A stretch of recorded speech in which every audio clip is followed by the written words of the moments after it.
काँग्रेस पक्षाचे 2 दिवसीय प्रशिक्षण शिबिर अलिबाग येथे पार पडले.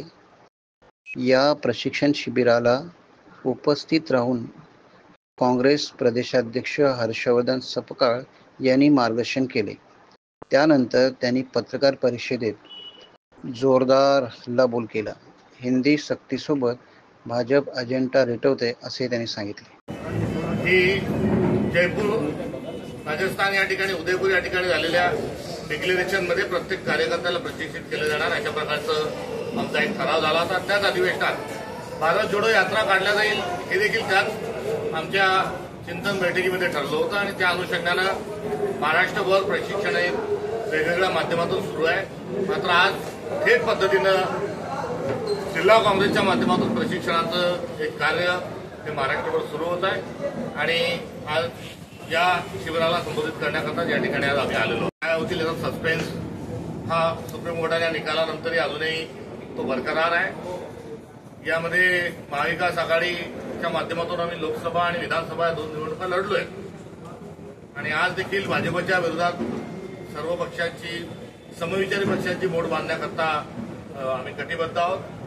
स्थानिक स्वराज्य संस्थांच्या निवडणुकीच्या अनुषंगानं पक्षाचं जे धोरण आहे ते यापूर्वी आम्ही सविनय नम्रपणे आमच्या मित्र पक्षांना, घटक पक्षांना सांगितलंय की या संदर्भातले सर्व जे निर्णय हे स्थानिक आमचं जे युनिट आहे, जिल्हा आणि तालुका युनिट, या युनिटवर याचा अधिकार आम्ही प्रदान केलेला आहे. त्याकरता आम्ही निरीक्षकही नेमलेले आहेत आणि स्थानिक पातळीवर यथा अवकाश या संदर्भामध्ये निर्णय घेण्यात येईल. त्यामध्ये प्रदेश पातळीवरून त्यांच्या भूमिकेला बळ देण्याचं काम हे प्रदेश काँग्रेस कमिटी करेल. हा 16 एप्रिल रोजी सदरचा शासन निर्णय निघाला होता आणि 17 एप्रिल रोजीच काँग्रेसने सर्वप्रथम हा निर्णय रद्द करावा म्हणून एक भूमिका स्वीकारलेली आहे आणि ती भूमिका स्वीकारत असताना सर्वांनी मिळून हा भाजपचा जो कावा आहे आणि हा घातलेला जो फार मोठा एक जो डाव टाकलेला आहे तो रद्द करावा आणि तो हरून पाडावा याकरता नागरिकांना, साहित्यिकांना आणि सर्व पक्षांना आम्ही त्याच्या संदर्भातली विनंती केली होती. त्यानंतरच्या काळात तो निर्णय हा रद्द झाल्याची घोषणा झाली, मात्र प्रत्यक्षात शासन निर्णय निघाला नाही. शब्द छल करून 10 दिवसापूर्वी हा पुन्हा एकदा शासन निर्णय काढण्यात आला. दरम्यानच्या काळात एक परिपत्रकही काढण्यात आलं. या तिन्ही निर्णयांची होळी ही देखील काँग्रेस पक्षाने यापूर्वी केलेली आहे.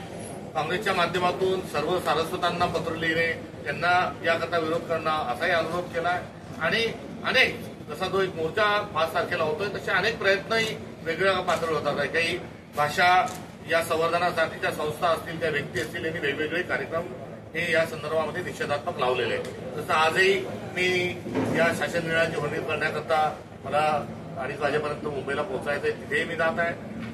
त्यानंतर 7 तारखेला आझाद मैदानावर एक धरणं आहे, त्या ठिकाणी देखील एक कार्यक्रम होत आहे आणि त्यातलाच एक भाग म्हणून हा मोर्चा देखील निघत आहे. त्यामुळे मोर्चा हा एक मनसे आणि शिवसेना आणि त्यामध्ये सहभागी असणाऱ्यांचा एक प्रयत्न आहे. तसाच प्रयत्न हा काँग्रेस पक्ष आपल्या परीने करत आहे. भारत कसा दिसतो, तर राष्ट्रीय स्वयंसेवक संघाच्या विषयीतून भारत कसा दिसतो याचं एक साधक बाधक स्वरूपाची चर्चा या 2 दिवसाच्या या प्रशिक्षणात होईल आणि मोठ्या चांगल्या माहितीच्या माध्यमातून आणि व्यक्तिमत्व विकासाच्या माध्यमातून सर्व शिबिराचे येणाऱ्या काळात काम करतील असं या निमित्तानं मी विश्वास व्यक्त करत असताना ती तडजोड आहे आणि ती तडजोड करत असताना एक मोठा राजकीय पक्ष म्हणून आम्हाला त्याची किंमत ही संघटनाच्या पातळीवर चुकवावी लागलेली आहे. त्यामुळे गेल्या काही निवडणुकांकडे आपण मागे वळून पाहिलं तर आम्ही स्वबळावर लढू शकलो नाही आणि ती युती आघाड्यांची एक अपरिहार्यता होती. त्यामुळे पक्षाला संधी योग्य पद्धतीने मिळाली नाही, हे वास्तव आहे. मात्र आगामी काळात या संदर्भामध्ये आम्ही कसा गुणात्मक एक बदल करू शकतो या अनुषंगानं थेट स्वरूपाचा एक संवाद हा पक्षातील कार्यकर्त्यांशी, नेत्यांशी एवढंच नव्हे तर आज आपण प्रशिक्षणाच्या माध्यमातून कार्यकर्त्यांपर्यंत हा संवाद पोहोचवण्याचा प्रयत्न आम्ही केलेला. सर, मनसे आणि शिवसेना अनुषंगानं काय आहे हा त्यांचा विषय. मोर्चाच्या अनुषंगानं जो मराठी वाचवण्याचा मुद्दा आहे आणि भारतीय जनता पक्ष स्वतःचा अजेंडा जो रेटत आहे त्या अँगलनी आणि त्या विरोधाच्या अनुषंगानं आम्ही त्या मोर्चाकडे सध्या तुटत बघत आहोत. थँक्यू. टाइम्स डिजिटलला लाईक करा, शेअर करा, सबस्क्राईब करा आणि बेल आयकॉन दाबायला विसरू नका. Times digital.